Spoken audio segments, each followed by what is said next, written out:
Bonjour, content de vous retrouver.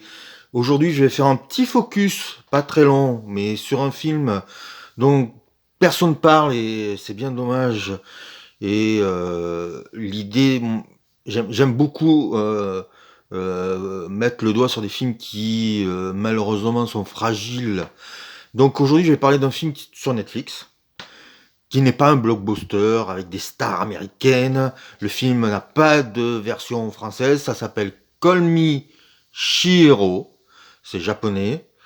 Alors je vais pas vous donner les noms des acteurs, le nom des réalisateurs. Je n'en ai aucune idée.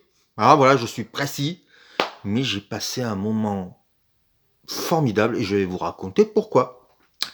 Alors, qu'est-ce que ça raconte? C'est l'histoire d'une ancienne prostituée qui travaille maintenant dans un snack au bord de la plage. Elle ne se cache pas du tout de son ancienne profession et on va la suivre. Euh,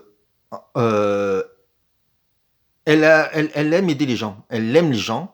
Et on va suivre ce parcours-là où elle va aider un petit garçon délaissé par sa mère, une jeune fille qui vit mal le fait qu'elle soit la benjamine de la famille et qu'elle ait une sorte de pression sur elle. Et elle va aider un vieux monsieur SDF. Et ce qui est intéressant, c'est que raconté comme je vous le raconte, ça a l'air tout gentil comme ça. Mais alors, il y a une acidité, une amertume tout le long du film qui est assez étonnante. C'est presque l'anti Amélie Poulain. C'est-à-dire qu'Amélie Poulain, elle essayait d'aider les gens et ça marchait. Et grâce à son contact, ils étaient heureux.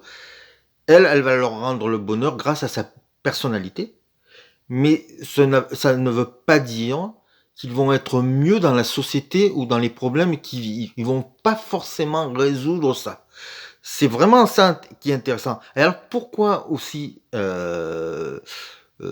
c'est intéressant, c'est que Lachiro, c'est pas son vrai nom, c'est son pseudo de prostituée, elle pense qu'elle n'a pas droit au bonheur.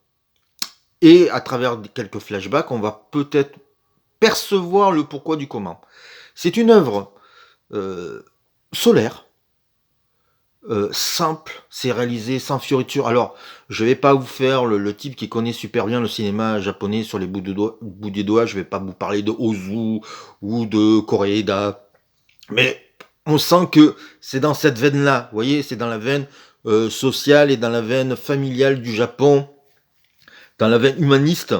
Et vraiment, c'est c'est en ça que le film est intéressant. Ce qui est intéressant aussi, c'est que ça nous donne une peinture du Japon d'aujourd'hui qui n'est pas tout à fait heureuse et qui raconte les problèmes qu'ont les hommes envers les femmes et ou les enfants par rapport à leurs parents. Donc on voit tout ça poindre, c'est vachement intéressant, c'est vachement beau, c'est vachement émouvant et en même temps c'est très dur. Un film à voir absolument. Si vous faites un peu l'effort de voir un film en version originale sous-titrée de plus de 2 heures, vous serez récompensé au centuple.